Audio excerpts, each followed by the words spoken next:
I really, really, really hate that the title sequence of this movie is a music video. For your eyes only can see me through the night. Yeah, we actually see the artist. And this is the first time they ever do that. I hate it. And the only time. Is she the artist or just the model? She is the artist. She's the actual artist in the song. Easton. Okay. I mean, that's cool, but otherwise, I hate it. I hate that it's a music video. But it's also interesting. It's like this is the first 80s movie. Yeah. Like everything before that was... We're moving into the time of music videos. It's weird how 80s this movie feels. When was it released? 81. 81. So this one comes out in It's like 81. immediately we're into the 80s, I guess. Well, it's like we'd been in the 70s for the last 4 movies. And so now Moore gets... His next 3 are in the 80s.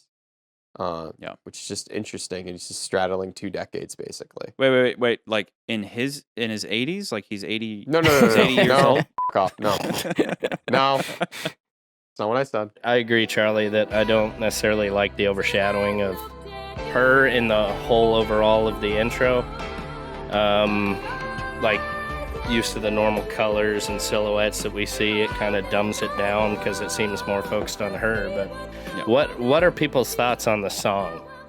We don't often talk about this one, but this one's kind of a big song for me.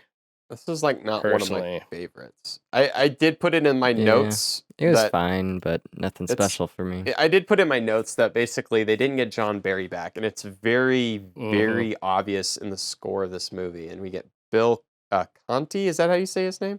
Sure. Who does the he did the score for Rocky. So if you hear anything that sounds like instrumental rockiness, it's because they used the same guy.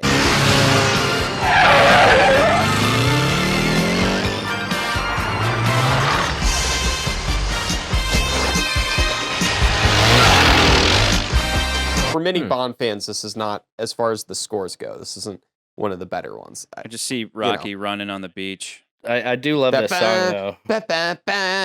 Like, it sounds like a Rocky score. It doesn't sound like a Bond score. Put that over Liesl running and then getting hit by that dune buggy.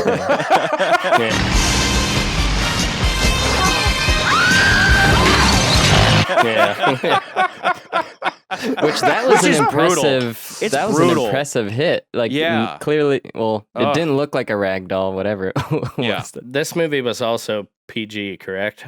Don't they often shoot for PG? So PG-13 doesn't come around till the Temple of Doom, which came out in '84. Oh, okay.